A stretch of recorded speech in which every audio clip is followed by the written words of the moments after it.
Dear students, आज हम करेंगे टेक्निक्स ऑफ टीचिंग के इम्पोर्टेंट क्वेश्चंस डिस्कस करेंगे। यूनिवर्सिटी में किस टाइप से आपके क्वेश्चंस फ्रेम किए जा रहे हैं।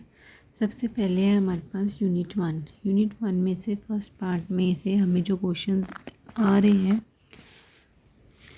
वो हैं, जैसे ए पार्ट में से हमें क्वेश्चन आया हुआ है कि कंसेप्ट बताओ टीचिंग का, ठीक है, साथ में नेचर पूछिए और करेक्टरिस्टिक। ये इकट्ठे 3 एस्पेक्ट्स को लेके उन्होंने क्वेश्चन पूछा है। Discuss the concept, nature and characteristics of teaching, ठीक है। एक बार हमें आया है डिस्कस द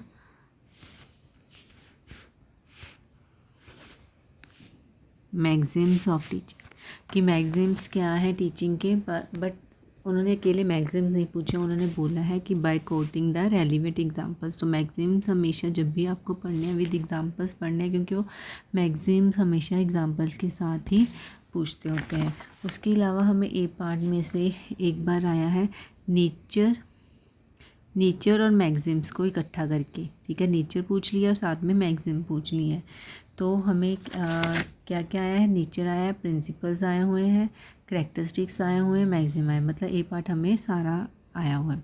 उसके बाद है बी पार्ट में से हमें जिस टाइप के क्वेश्चंस आए हैं, जैसे 2 मार्क्स के लिए हमें आया हुआ है कि प्रोफेशनल एथिक्स क्या होते हैं टीचर के, ठीक है, वो आया हुआ है। उसके बाद बी पार्ट में से हमें और आया हुआ है कि टीचिंग एज ए प्रोफेशन बताओ, ठीक है, ये भी 2 मार्क्स के लिए हमें आया हुआ है। और हमें आया हुआ है discuss the teaching as a profession and professional ethics of the teacher, ये हमें आया हुआ है। एक बार हमें आया है इम्पॉर्टेंस आई है, importance of teaching as a profession, what are the professional ethics for teachers. तो हमें बी पार्ट में से ये आया है। जो ए पार्ट में मैं एक बात जो आपको बताना भूल गई वो हूँ, जो मैगजीम्स हैं वो आपको रिपीटेडली 2-3 बार क्वेश्चन आया हुआ है सेम, कि एक्सप्लेन करो maxims of teaching by giving relevant examples. तो आपको फिर मैं बोल रही हूँ कि जब भी मैगजीम्स करने हैं आपको विद एग्जांपल्स ही करने हैं।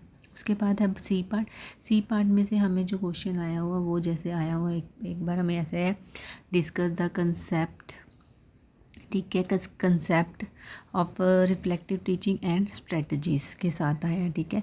स्ट्रेटजीज किसके लिए, for making a teacher reflective, for making teachers reflective practitioners, ठीक है। हमें एक बार ये आया हुआ क्वेश्चन, एक बार उन्होंने पूछ लिया discuss the concept and strategies, फिर से उसी टाइप का क्वेश्चन हमें फिर से रिपीट आया हुआ है। एक बार हमें सिर्फ 2 मार्क्स के लिए आया है रिफ्लेक्टिव टीचिंग क्या होता है। तो ये था आपका यूनिट 1। यूनिट सेकेंड में से हमें जो आया हुआ है वो रिपीटेडली जो क्वेश्चन आया हुआ है वो बी पार्ट में से कंसेप्ट और प्रोसीजर, ठीक है, कंसेप्ट एंड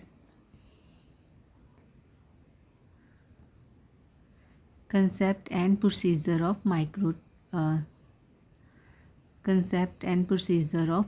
टीचिंग, ठीक है। तो ये आपको रिपीटेड आया हुआ है ये वाला क्वेश्चन कि माइक्रो टीचिंग क्या होती है, उसका क्या प्रोसीजर है। उसके अलावा हमें प्रोसीजर अकेला भी आया माइक्रो टीचिंग का, ठीक है। उसके बाद एक बार हमें आया है इसमें से प्रोसीजर आया है विद मेरिट्स एंड लिमिटेशंस, ठीक है। जैसे उन्होंने 4 मार्क्स के लिए प्रोसीजर पूछ लिया, मेरिट्स और लिमिटेशन 2 मार्क्स के लिए पूछ लिया, तो हमें ऐसे आया हुआ है। उसके बाद ए पार्ट में से हमें आया हुआ है जैसे कि सिमुलेटेड टीचिंग क्या होता है, ठीक है, हमें ये आया हुआ उसमें से उसका प्रोसीजर बताओ, मेरिट्स एंड लिमिटेशन बताओ, ये आया हुआ है। हमें एक बार अकेला आया कि सिमुलेटेड टीचिंग क्या होता है, हमें ये आया हुआ है। उसके बाद मेरिट्स अकेली भी आई हुई 2 मार्क्स के लिए, सिमुलेटेड टीचिंग्स की मेरिट बताओ। जो सी पार्ट है उसमें से हमें आया हुआ है रिपीटेडली क्वेश्चन आया हुआ है, discuss the meaning and the scope of computer assisted instruction in the present scenario. किस में से आया है, कंप्यूटर असिस्टेड इंस्ट्रक्शन में से हमें आया है कि कंप्यूटर इंस्ट्रक्टेड इंस्ट्रक्शंस क्या होती हैं, ठीक है। एक बार हमें आया कि आप CAI, ठीक है, CAI को कैसे यूज़ कर सकते हो for the improvement of teaching, how can computer instructed instruction helps to improve teaching, ठीक है। एक बार हमें ऐसे आया है, एक बार हमें आया है कि इम्पोर्टेंस बताओ, ठीक है, इम्पोर्टेंस आ गई इसकी CAI की। और एक बार हमें आया है प्रिंसिपल्स ऑफ प्रोग्राम लर्निंग, हमें आया है प्रिंसिपल्स, किसके आए हैं, प्रोग्राम इंस्ट्रक्शन। अब यहाँ पे हमारे सिलेबस में मेंशन है प्रोग्राम इंस्ट्रक्शन, लेकिन आपको वहाँ पे एग्ज़ाम में आया था प्रोग्राम्ड लर्निंग। तो प्रोग्राम इंस्ट्रक्शन और प्रोग्राम लर्निंग एक ही है।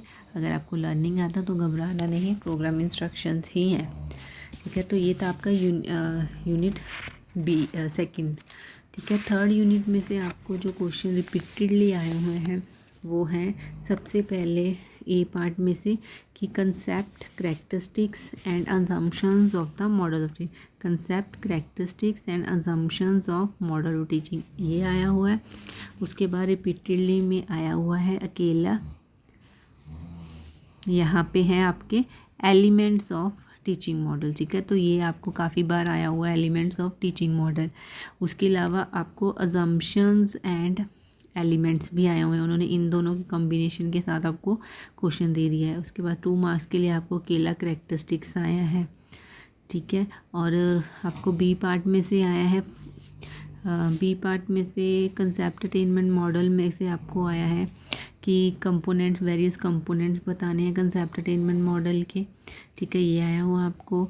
उसके अलावा सी पार्ट में से आपको आया है कि फोकस और सिंटेक्स बताओ, focus and syntax of inquiry training model. और एक बार आया है फोकस एंड सिंटेक्स बताना है इंडक्टिव थिंकिंग मॉडल का। आगे है फोर्थ यूनिट। फोर्थ यूनिट में से आपको जो क्वेश्चंस आ रहे हैं वो हैं, जैसे ए पार्ट में से आपको आया है कि कम्युनिकेशन क्या होता है, उसकी टाइप्स का बताओ और कौन से वेरियस बैरियर्स हैं उसके, वो आया हुआ है। 2 मार्क्स के लिए अकेला बैरियर्स पूछा हुआ है। टाइप्स ऑफ कम्युनिकेशन के ऊपर 2 मार्क्स के लिए क्वेश्चन आया हुआ है। बी पार्ट में से आपको आया हुआ है मल्टीमीडिया जो है, उसमें से आपको आया हुआ है टेलीकॉन्फ्रेंसेस और इंटरनेट कैसे हेल्प कर रहा है for improving help in improving communication, ठीक है। तो उसमें क्या है, कॉन्फ्रेंसिंग एंड मल्टीमीडिया के साथ आया है। एक बार आपको इसमें आया है क्वेश्चन इंपॉर्टेंस ऑफ टेलीकॉन्फ्रेंसिंग, अकेला आया है, ठीक है। और जो आपको सी पार्ट है उसमें से आया आपको रिसेंट ट्रेंड्स इन टीचिंग। तो उन्होंने सिर्फ आपको रिसेंट ट्रेंड्स इन टीचिंग दे दिया, तो आपको इसमें ई लर्निंग, एम लर्निंग सारा कुछ एक्सप्लेन करना है। तो 8 मार्क्स के लिए आपको सिंपली उन्होंने पूछ लिया कि but discuss the recent trends in teaching, आपको ये आ गया। एक बार आप उन्होंने पूछ लिया है कि रोल ऑफ द ये वाला ओपन एजुकेशनल रिसोर्सेज का क्या रोल है, ठीक है। और साथ में उन्होंने रोल ऑफ सोशल मीडिया पूछ लिया। तो open education resources and social media को उन्होंने क्लब करके पूछ लिया है कि discuss the role of open education resources and social media in making teaching learning interactive. और साथ में उन्होंने बोला कि विद एग्जांपल इसको एक्सप्लेन करो। तो ये था आपका फोर्थ यूनिट। Thank you.